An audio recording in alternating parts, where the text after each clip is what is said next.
And hold on, I've got my recording in progress note. I wanted to introduce to you Community Service Officer Karen Hancock. She's with the Sonoma County Sheriff's Office, and she works in the Crime Prevention Unit. I can't say enough good things about Karen. She is really amazing. I always tell the kids she's super cool, and I don't know why that surprises her, but sometimes she says it does. But she really is, and I appreciate so much what she gives to our school. She actually just this last week visited every single third, fourth, and fifth grade classroom. So that's 9 different presentations, and does even staggers what she presents based on what grade she's in. So it's super age appropriate. And I'm really excited to see tonight's presentation because I know I personally still have a lot to learn about cyberbullying in particular. So thank you. Go ahead. You're welcome. Thank you, Julia. It's my pleasure and my honor to be, here tonight talking with parents and to be back at Oak Grove. There's just some familiar faces I see there. I was like, is that Lindsay up there? So, hi, Lindsay. Just a quick shout out just because I saw her and I'm like, whoa. Friends since kindergarten, grew up together, and run into each other every once in a while, maybe on Facebook and out in the community. So it's awesome to see old friends and old schoolmates like that at a school where, Lindsay, I don't know if you ever ended up there, but I remember playing soccer, out at Oak Grove. It's just within our community in West County. So excited to be back whenever I can. So today we're going to talk about digital safety and cyberbullying. The presentation that I have that I'm going to show you tonight kind of mirrors what I do with our older students, our middle schoolers. So I'll be showing some videos that I do show to our middle schoolers that I do not show to our elementary school kiddos. But I feel it's very important because so many of us have children that are either right there at 5th grade about to move on to middle school or have siblings that are older.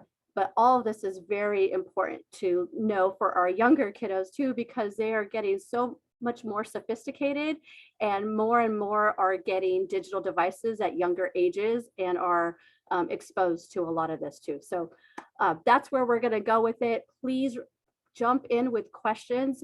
Once I share my screen, I won't be able to see all of you. So maybe Julia, if somebody has a question, whether it's in the chat or raising their hand, please, let me know or jump in and we'll get those questions answered. And this is a conversation. That's kind of like how I like to lead my presentations. I have a PowerPoint or, kind of some slides, but it's really about you and what you need and tailored it unique for your school and your students and your children. So please ask away because we will cover what, as much as we can of the presentation. I'll make sure to touch and highlight all the things that I would like to cover, but I really enjoy more having that conversation and tailoring it to what you need or seeing what your children are experiencing too. So, okay, let's go ahead and go into, I'm going to share my screen. Julia, if you can let me know if once you see my screen here. Sure.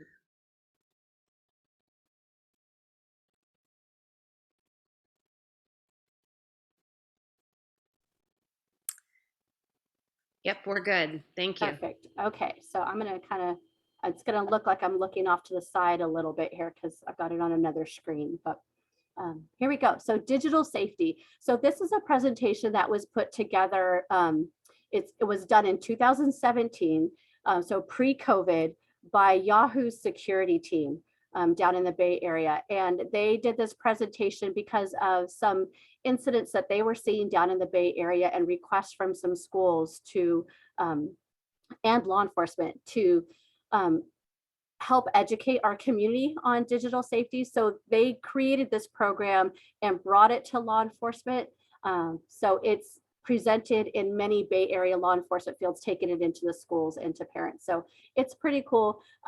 There are some things that we'll look at and go, oh, that was pre-COVID, but can we imagine what that's like today? So here we go. Okay, so we know technology is ever changing. We're going to talk about how your kids are interacting with technology and then how you can help them to stay safe and smart and responsible online, as well as educating yourself with what they're doing online, because there's so much that they're doing that we as parents may not even realize. And just to let you know, I am a mom. I have 3 kiddos. I have a 15-year-old and I have twins that are 13. So I've seen them go through this technology, where I thought it was kind of crazy that they had computers. In kindergarten, they had computer class. And to me, that was just amazing because that's not how I grew up. Um, so it's important to educate ourselves as parents as to what they're interacting and doing online too. Okay, so our objectives for tonight are to have safer kids, educated parents, and open communication.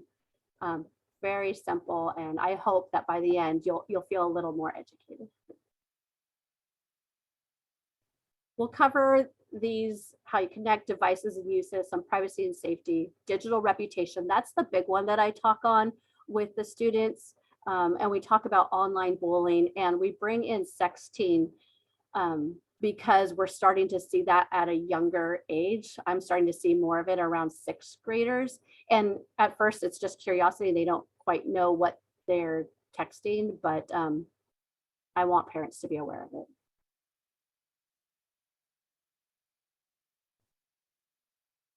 Okay, so how is technology's impact on your children different from when you were growing up? If anybody wants to jump in and talk about that, you can, but I think pretty much for most of us, and I'll speak for Lindsay too, we didn't really have computers in our school growing up. We definitely didn't have all these technology, these different devices. It is so different. And now they're growing up with it in their hands. I often see little toddlers with phones and iPads, um, while they're hanging out with their parents or at home or at restaurants or at different sporting events, kind of trying to keep them occupied. Very different from how we used to keep children occupied. And how are they communicating? How are they using these digital devices to communicate? Are they using them to communicate with you, with their teachers, their friends? They're And doing all Karen, those. oh, Yes. Karen, not to interrupt, it's Julia. I just wanted to let you know, because you're spotlighted and Mhm. sharing your screen, to let folks know I can't actually see the other people, but I will watch the chat. So if anybody has a question or comment, just chat it. Perfect. Thanks. Thank you. Mhm. All right. So how are they communicating? They're using all these different devices that they have at their fingertips now. As you know, at school, they all have Chromebooks and are using those for schoolwork, and as we did, for the last couple of years for distance learning. But what other devices are they using, and how are they using them? So before we go into how much time do we spend on devices, I want to just remind parents that a lot of us, or a lot of the children, have things like, uh, eh, you know, their computers, their laptops, iPads, phones, but even their gaming consoles can go online. And many parents don't even realize that, let's say on their Nintendo Switch, they can receive friend requests from people from all over the world. So just a reminder that, especially to parents, that a lot of these gaming consoles are now all online and utilizing public servers to play with people from all over.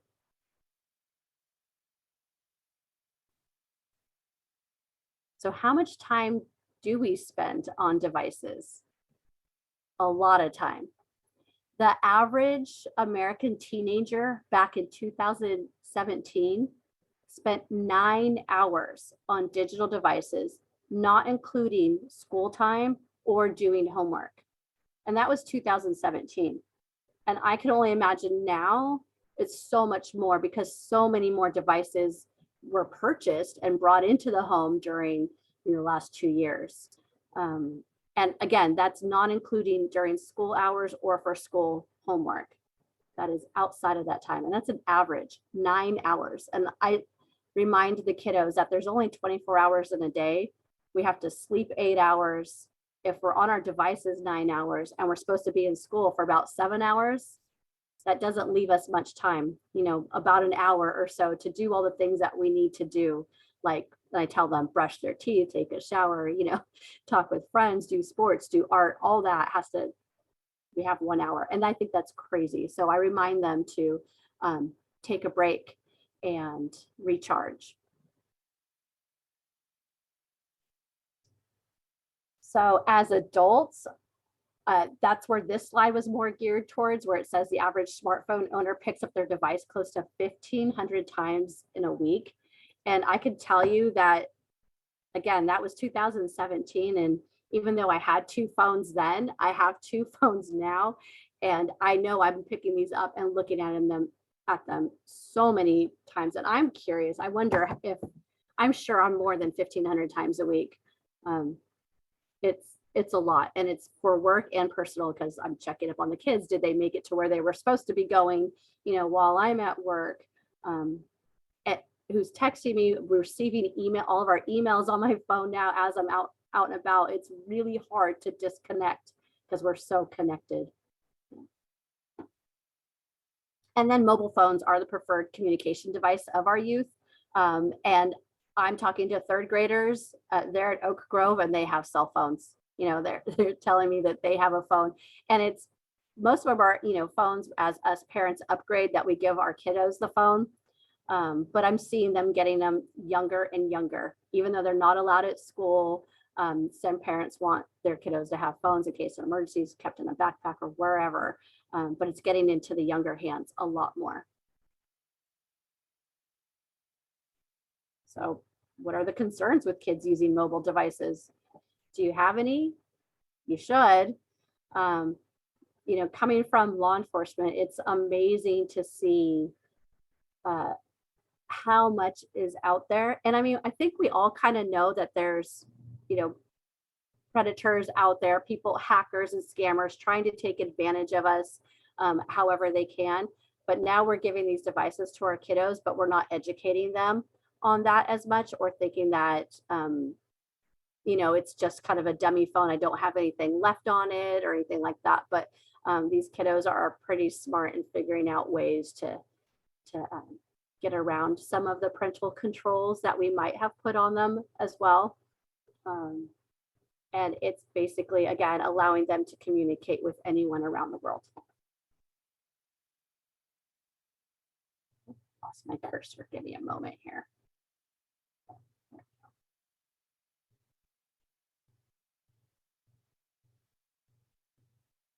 So, giving them a phone, a lot of parents think it's just texting. It's not.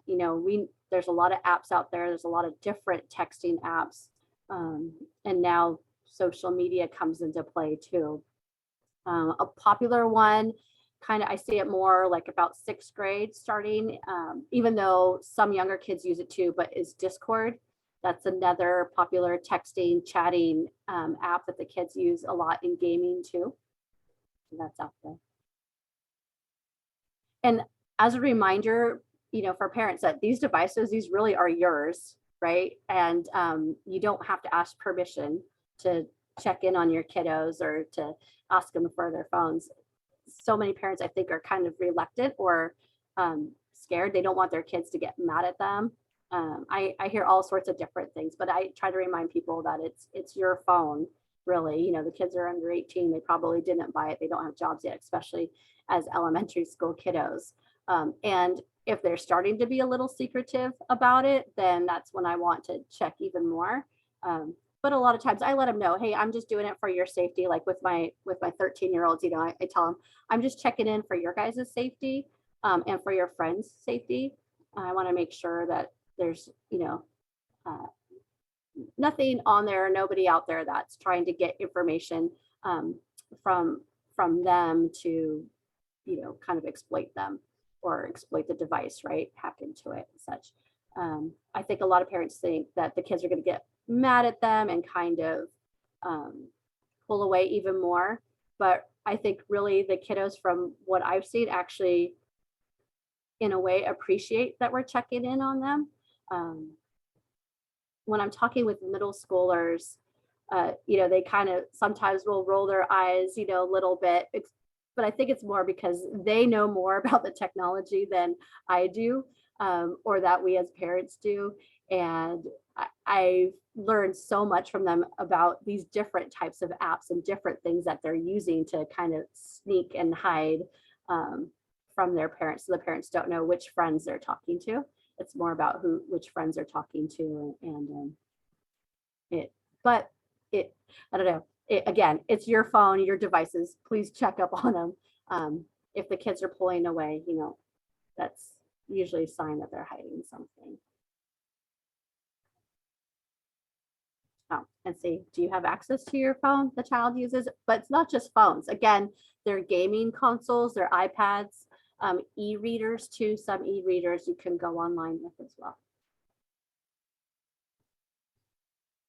Wi-Fi, reminder that as we're going from place to place, like Wi-Fi is everywhere these days. And uh, we take our kids with us to a lot of places. So even if we're going into Starbucks or we're waiting in line to pick up our coffee, the kiddos will pull out their phone and start looking at stuff. And now they're on the public Wi-Fi where it's easier access for people to hack into their accounts. Okay, that's your contract, your phone. I know I gave Julia a media contract for some from older kids, but it's a really good idea to have some sort of contract, sit down with your kiddos and explain to them that that you as a parent are responsible for everything that happens on this phone. And we'll get into that a little bit more a little bit later on, but that we have to have some ground rules set up.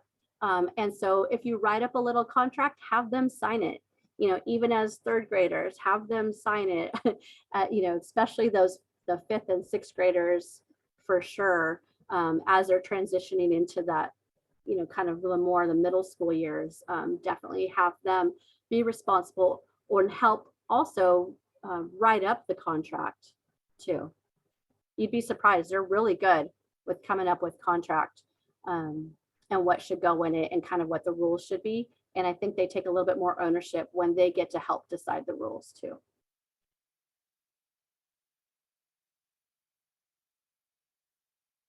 Yeah, so, be transparent with the kiddos, do some checks with them. And I tell parents, let them look at your phone too, because we have to be transparent. And I mean, not, you don't have to, show them everything, but one thing that I do say is good to share with them is like our usage time. How we were saying that they spend about 9 hours on their phones. Show them what your use time is, and it's surprising how it'll start the conversation with them.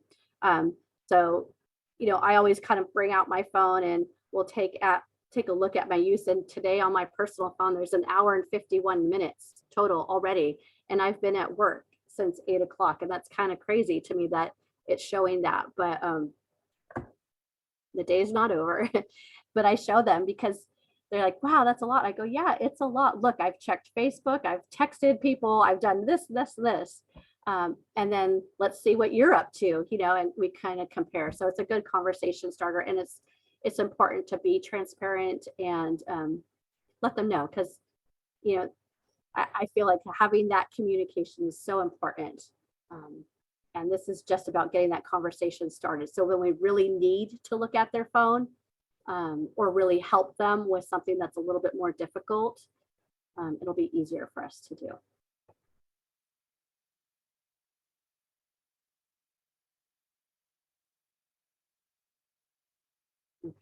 So most of us know about privacy and safety settings. Again, just a reminder that especially with all these apps out there, location, like a location, tracking locations are on there, and you can turn that off on a lot of the apps that you're using. And sometimes these kiddos are just downloading stuff like crazy and don't realize that location services are turned on and that their phone can be tracked, within these apps too. Like a popular one that you've probably heard of, like Snapchat, right? That one has a location tracker to it, but many of these other apps do as well. So go through your settings and take a look what's there. I also remind kids to not friend anyone do not accept a friend request or send a friend request to anyone unless you know them in person, like physically in person, because so many of them are into these YouTubers that are going viral, that are super popular, and they want to kind of emulate that and be popular too. And so they're trying to get friends, as many friends as they can. Um, and you know, obviously the kiddos are not normally on Facebook. Some are on Instagram, but they've moved towards other apps like Snapchat and TikTok. Those are going to be the more popular ones, and YouTube. Where they're really trying to gain friends and gain that popularity and kind of gain those hits, and that seeming, kind of the seeming that they're popular or have these people that are watching them or that subscribe to their channel. But that can be very dangerous. So we kind of talk about that. So make sure that you speak to them about that as well too. And take a look at your privacy settings and make sure that your settings are on private. So many people don't change them when they download the apps initially. So much is public out there. Oh, and kids do know how to use them to avoid parents, to block parents and such too. So make sure that, again, you're checking in on what they have to, because yeah, they will block their parents.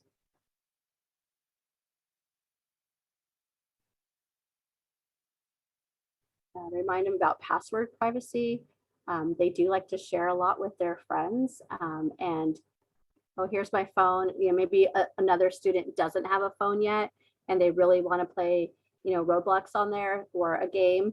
And they're like, oh, what's your password so I can play? And here, let them, they share and they'll just give a password. And it's really important, just as a reminder, you would never share your ATM, PIN number or your debit card PIN number, which only accesses your bank account. But if you share your password, that basically on your computer, your phone gives so much more access than just your bank account, which we're all, worried about our bank accounts and losing money and getting hackers having access to those type of accounts. But these days we keep so much more on our phones, on our laptops and iPads. It's so much more than just your bank account, that we would never share that PIN number. So remind them about the password. I talked to them about reporting inappropriate content and blocking people. Anything that's offensive, annoying, people asking for requests, anything, because again, they're online with adults from all over the world, not just kids. And we talk about that. And I'll say not as equally as important as blocking them or reporting them is letting a trusted adult know, like your parents or teachers. All of these games, even like on the gaming consoles, like playing Minecraft, and those things, all of these games have reporting, a drop down for reporting or blocking people. Use them, especially if your kiddos tell you somebody's being mean. And a lot of these gaming chat, on the chats in these public servers, so I mean, they are using some real inappropriate language, a lot of profanity, and these younger kids are being exposed to that because I know kiddos are playing Minecraft on public servers as early as kindergarten.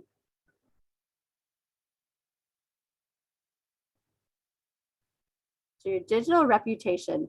I spend a lot of time on this with the kiddos because this is really what I want them to think about. Your digital reputation, how people are perceiving you online, and that it never goes away.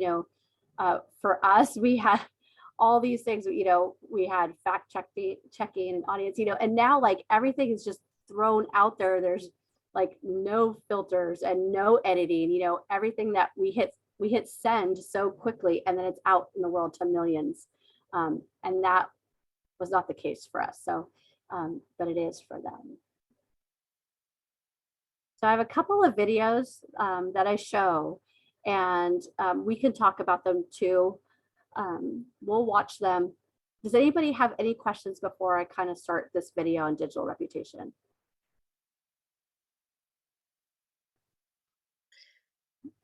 I don't see anything in the chat right now, just to let you know. Perfect. Okay, let's go ahead and move forward. So all these videos are local cases from the Bay Area, and they are all real cases too.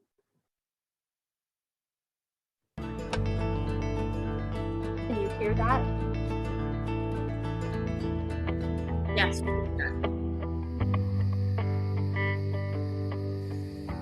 Everybody has a dream. I had mine.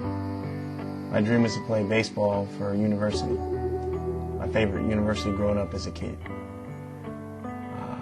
So every day I was there after school, you know, taking cuts. Boom, boom, just taking cuts, just trying to, you know, get, I guess, cut closer to my dream, you know. So, you know, one day I come back, you know, from practice, and I run to the mailbox.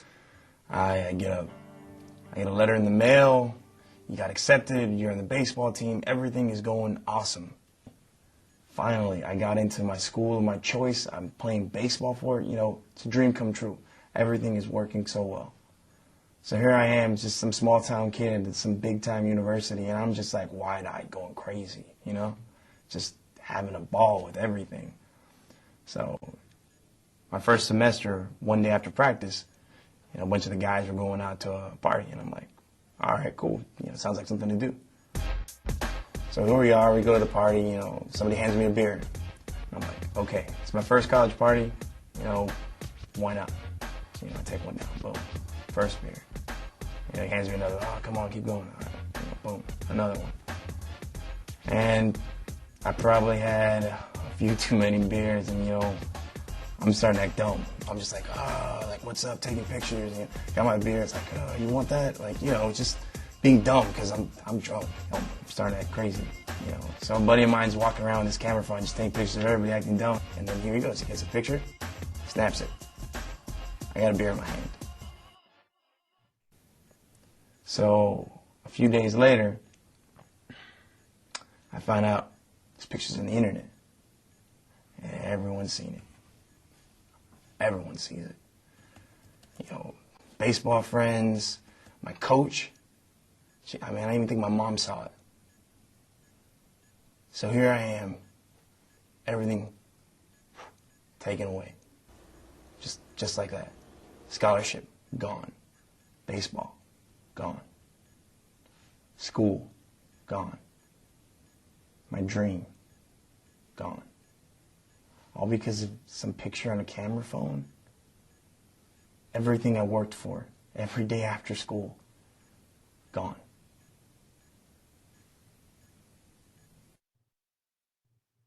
Hey, my name is Greg. I just want to share experience of when I was in high school. I started this blog. I didn't quite know what to post on the blog. A lot of my friends were posting pictures of them chugging beers and hanging out with friends partying and stuff. I kind of wanted to make mine more personal. So I started posting things that I thought people cared about. Things that my peers cared about and positive stuff, you know, but I also wanted to make it influential, innovative, but also local things, music, movies, fun stuff, positive things, things that are going on in my life, in my peers' life, and we started getting hit after hit, all these hits, and we kind of became popular. People knew us, and I was contacted by an industry leader. He said, I'll pay for all your college. And you know, now I have a direction. I know what I'm going to do, and I've got help along the way, and it's awesome. Now me and my friends we're having a lot of fun, and I'm a success now, a young success, and I'm just telling you my story, and it can happen. So blog about positive things. Positive things happen.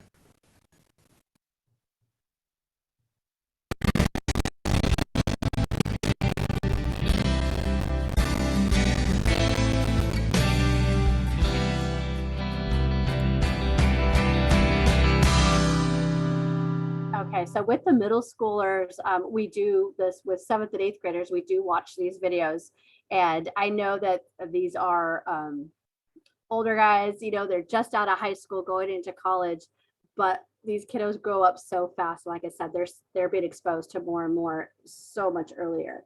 Um, the first kiddo, completely lost his scholarship and was kicked out of school, and that's a true case. These days, colleges are looking at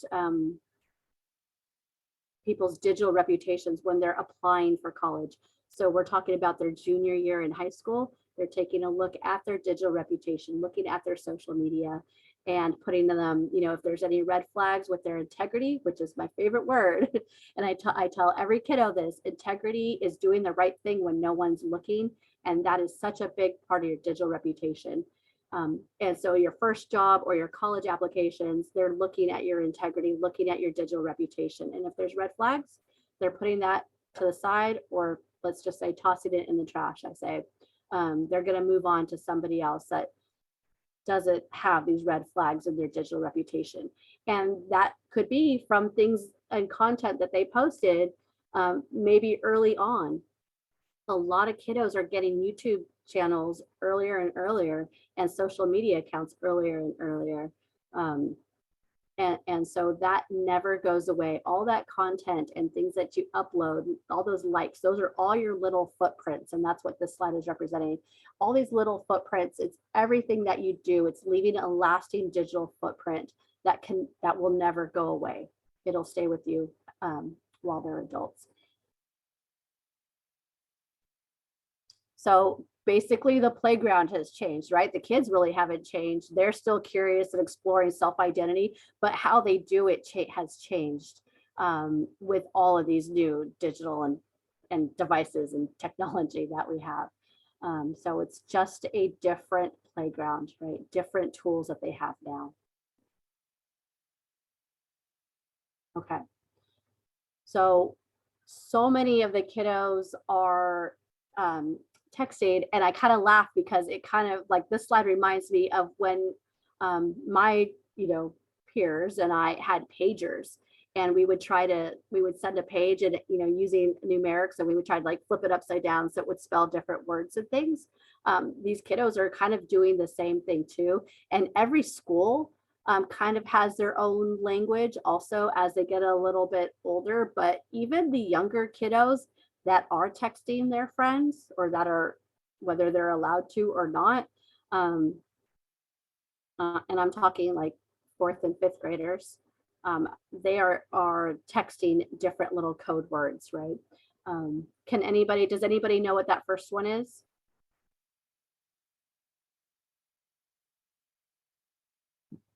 If you turn your head sideways, it basically makes a picture of a cartoon character.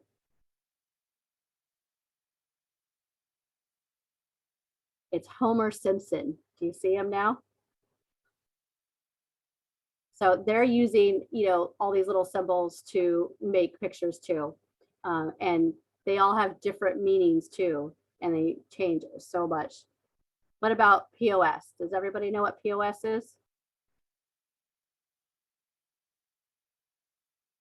When I first saw it, I thought immediately was referring to a person as a POS, like a piece of poop, because I don't swear. But the kiddos use it as parent over shoulder. So they'll type that, text that to their friends really quick.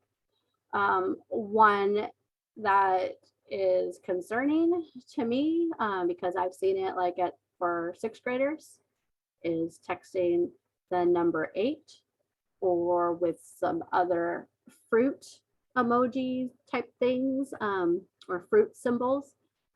But the number 8, anyone know what that signifies?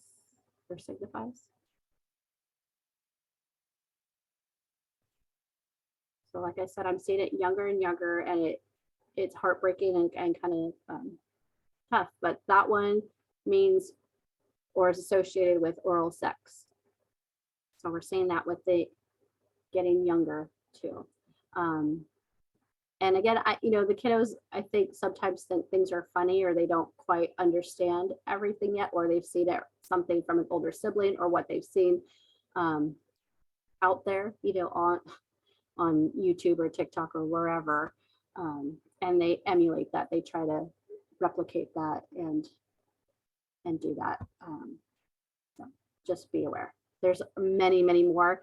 And you can go online and especially something like Urban Dictionary, you can Google, you know, text lingo, stuff like that, and you'll pop up with a whole bunch of them. So you are the expert on your child. Be open to what your child has to say, because for them to come to us as parents, it gets harder and harder as they get older. And I have to remind myself every day that their world is not the same world that I grew up in. It's completely different. And they're exposed to so much more. Even though we try to regulate at home with parental controls, there may be another family that doesn't as much. And so other kiddos may be exposed to so much more. And then they're sharing that information and they're educating each other at school, after school, at sports, when they're waiting for their turn on the, even like at the baseball field, waiting for their turn up to bat.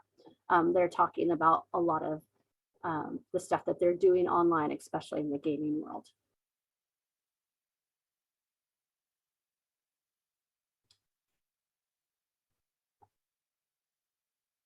So cyberbullying, online bullying, it's bullying, basically verbal bullying, using our words, but it is exponentially more hurtful. It can be sent out to, a class, a whole school, the entire world, for the whole world to see. It's easier for the bully in a sense, because they can kind of hide behind a screen and do it now 24 hours a day, in their rooms, at school, after school, in the games that they're playing. It's kind of a 24-hour thing now, and it is so much more impactful and hurtful to the victims, to the target, especially as they get a little bit older, and more students have these devices. But I was just out of school a couple of weeks ago, where the fifth grade, the class we're on Discord together, and one student texted something that was inappropriate, with some other inappropriate content, pictures to go along with that, and it was shared to the entire fifth grade class. And so we had to deal with that. Very hurtful and hard for them. And then they kind of, they also add threats to this too, to sometimes, if you tell someone it's me, I'm going to hurt you, or, don't let anybody know it's me. They try to hide behind the screen, and then they try to add in those little threats too.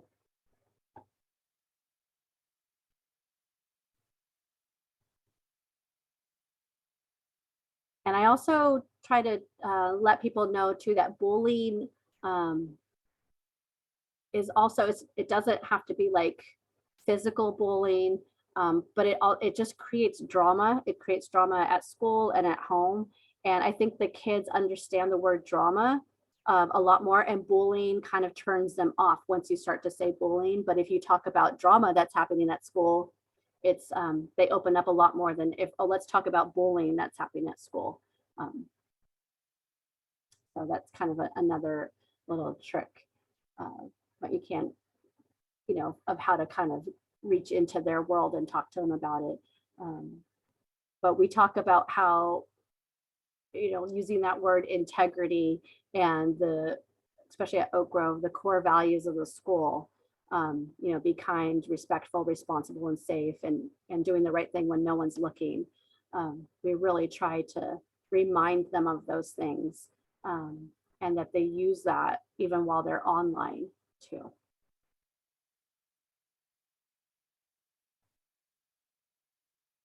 So school administrators have the authority to discipline students for online issues. So if it affects the school environment in any way, then the school, can decide what discipline would be appropriate. So if it's involving, students, if it comes into the school environment, the kiddos are talking about it at school the next day. If it's about something going to happen at school, you probably have heard of the different TikTok challenges and vandalism at schools and hurting kids, or kind of making fun and hurting each other, and while videotaping it and then posting that on TikTok. Yeah, so if it comes into the school environment, the schools can discipline. And if it breaks the law, then they can call in us as law enforcement, and we can take a report and do an investigation and go from there. I let parents know you're not alone. There's our community groups and just different groups to come together and partner and help one another, because this technology, it's moving so fast. The kiddos understand it. This bullying online is very hurtful.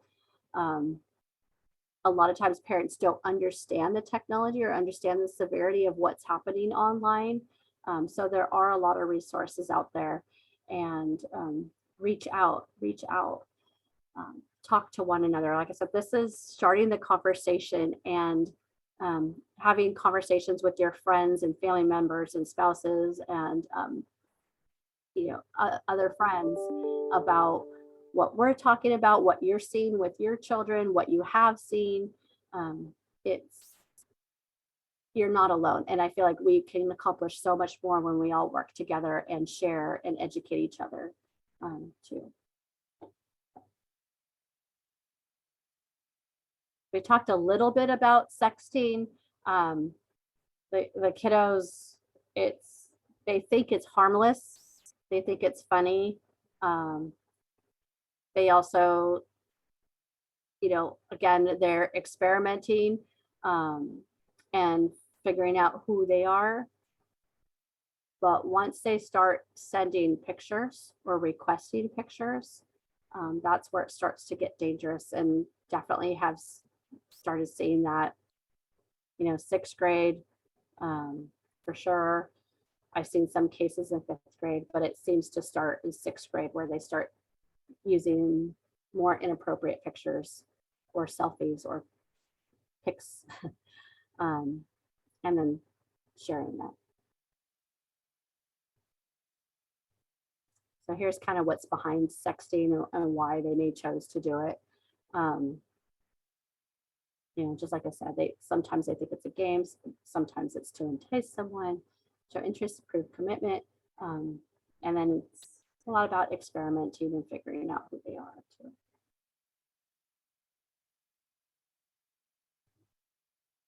I don't talk about pornography with the younger kiddos. Let's make that very clear. But I do with eighth graders.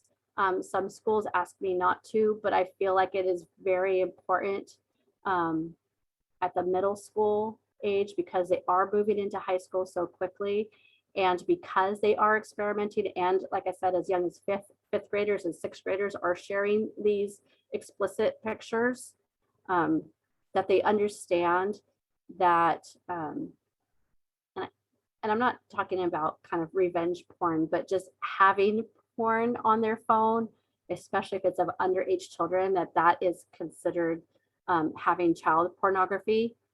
If there's pictures of anyone under the age of 18, and then if they share it with someone, that is distribution of child pornography, and that is, crimes. And these are talking about felony crimes if someone gets hurt or is being bullied with these type of pictures.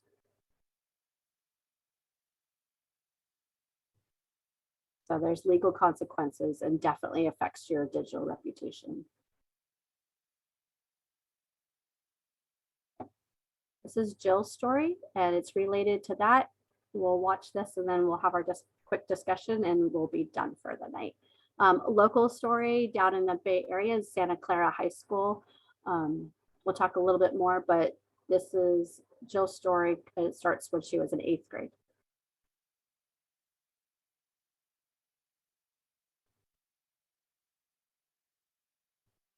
Jill's friends would describe her as a loyal, fun, very stylish,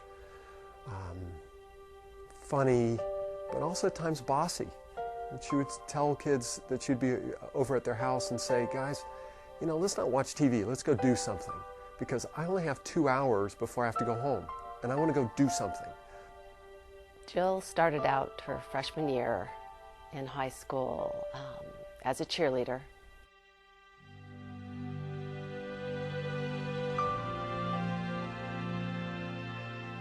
She started cheering in the summertime so that when she got to her first day of freshman year, she was well known at the high school already, and she was a flyer on the cheer team, was always meant to fly. And this cheerleading wasn't just pom-poms, it was standing on other shoulders and doing some pretty dramatic events, but also being a flyer, the one on the top of the pyramid. She was the one that was most visible. She was the one that became the star.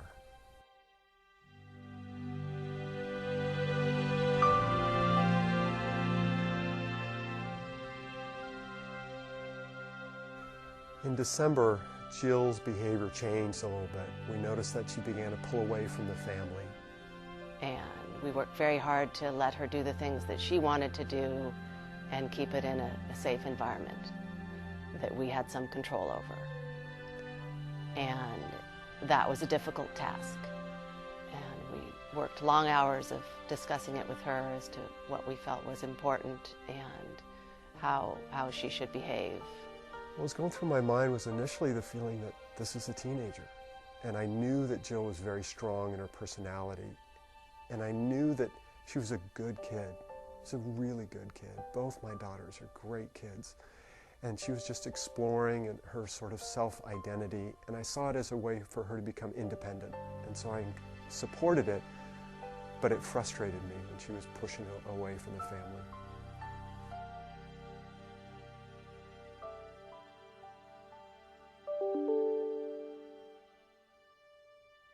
The day Jill died, I walked into her bedroom to wake her up around 11 a.m. and I walked in and the dogs jumped up on the bed and she said a sweet hello to me. And I said I was concerned because she was sleeping late and I thought she should get up and get started on her day because it was Sunday. I came home and saw Jill had been, she was awake and she was talking with Polly. But again, she wouldn't talk to me. And I felt that she was just mad that I cut her curfew from 11 to 10.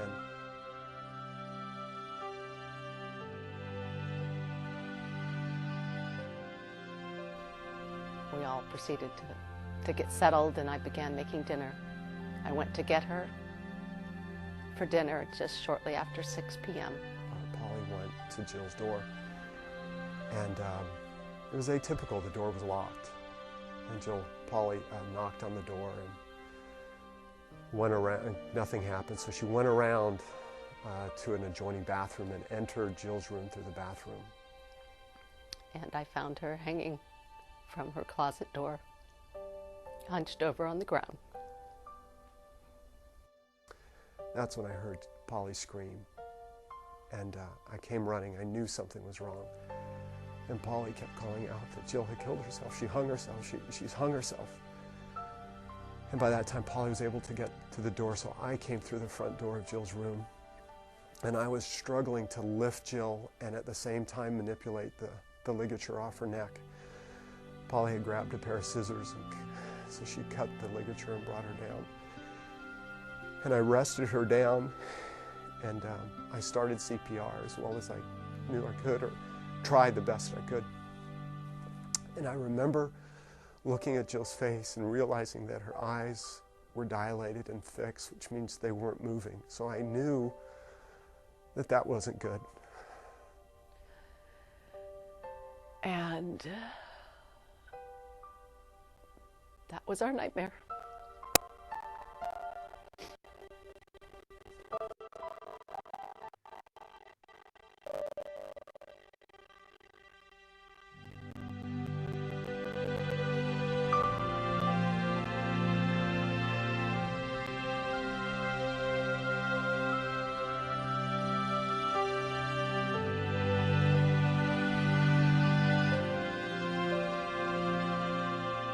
Well, this parent came to us, and we'd known her personally and known the whole family for a long time and liked them. They were nice people.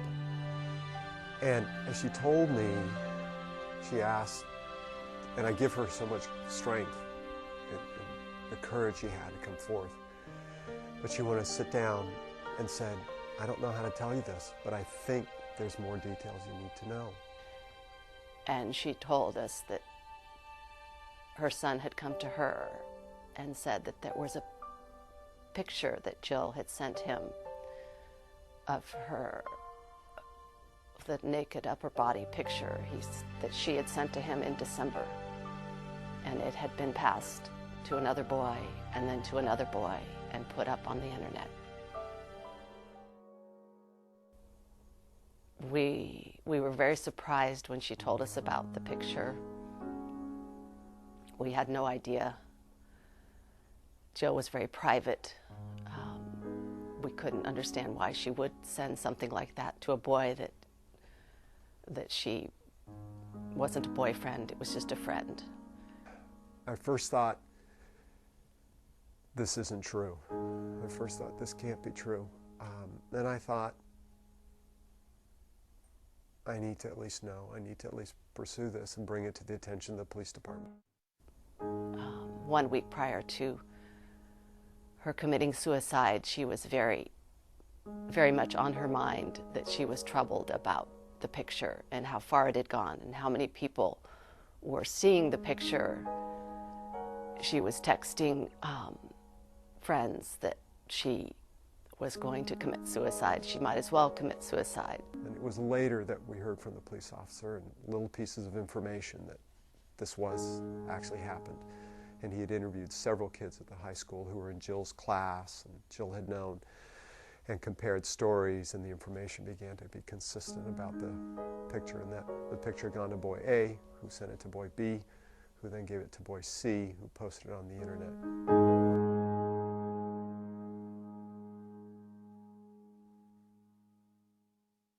I'm telling this story primarily to get the idea across to other parents and kids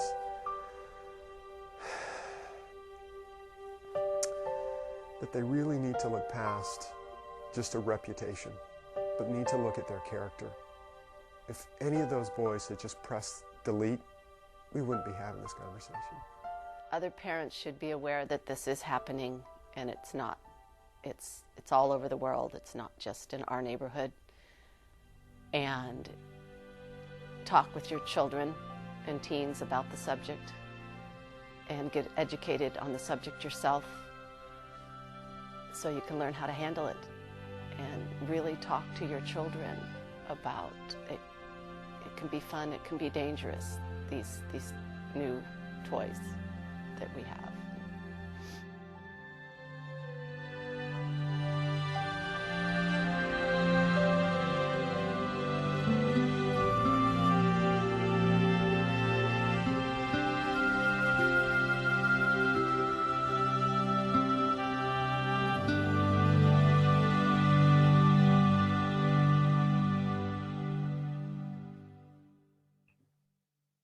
I'm going to stop sharing my screen now.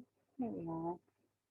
And so we can talk about this a little bit more. When I showed this video to the older kiddos, we definitely talk about the action or lack of action that those students had.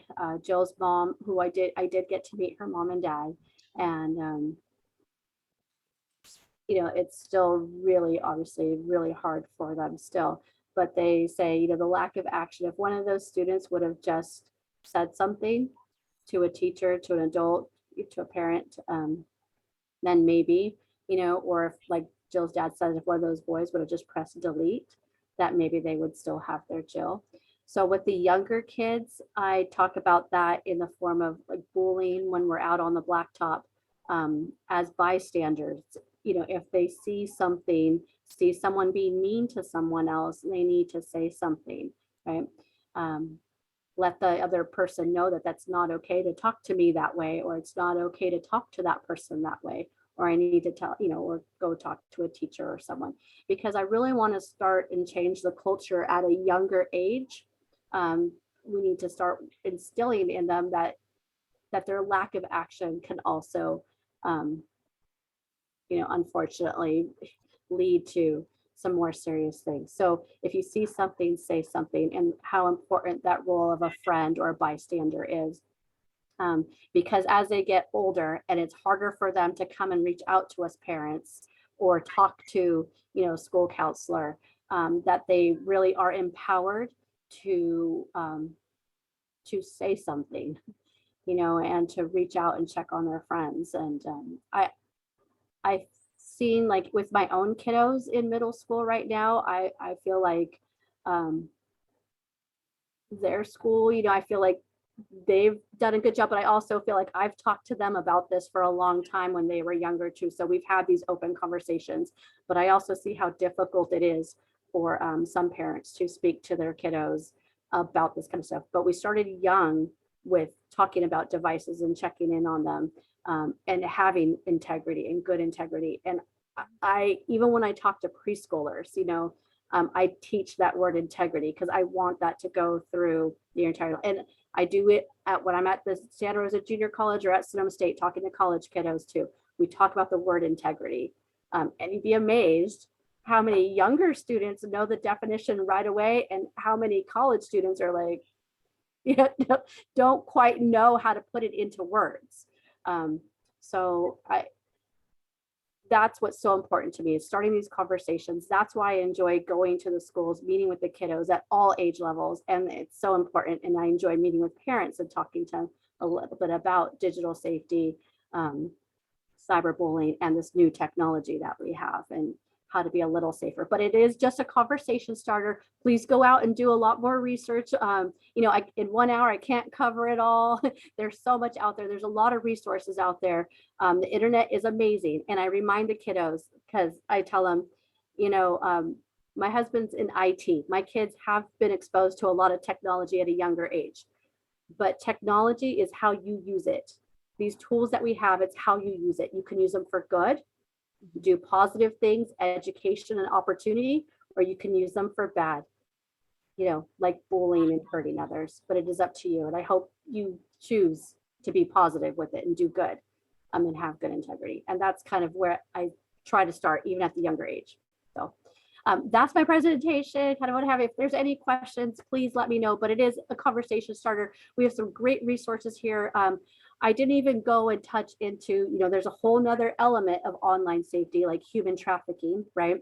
I didn't even touch in on that. And it is a big part of what we see here in law enforcement. And we even see it here in Sonoma County. But some great resources on that are like the Poly Class Foundation does a great digital class.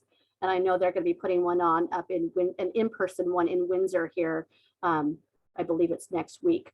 But you can go to their website. They've got great resources, Poly Class Foundation, and there's so much out there on digital safety right now, and parental controls for kiddos, and different apps that you could have, and like Life 360 to help monitor what's going on, or all sorts of things out there. But educate yourselves and share with others too. Awesome. Well, thank you so much. It's hard to hear, especially like that last video. But nonetheless, I know how important it is. So it is. And when I'm talking to the middle schoolers or high schoolers, well, I don't really do high school because by that time they're kind of, I used to go out and talk to the freshmen, but we've really targeted this for middle school, sixth grade through eighth grade. And I let them know that that Jill story, that exact case has happened here in Sonoma County within recent years. with a seventh grader. So it hits them. They're like, what did I go? Yeah. We need to look out for each other. We need to help our friends and take care of one another and be a lot more kind to one another, because this does happen. Yeah. Yeah. Well, Karen, thank you again for joining us. We really appreciate you taking your time to work with our families and our students to help keep them a little bit safer online. Thank you. Thank you. And I put my, information on there, but the school has my info. If anyone needs to contact me or wants to do anything further, happy to help in any way.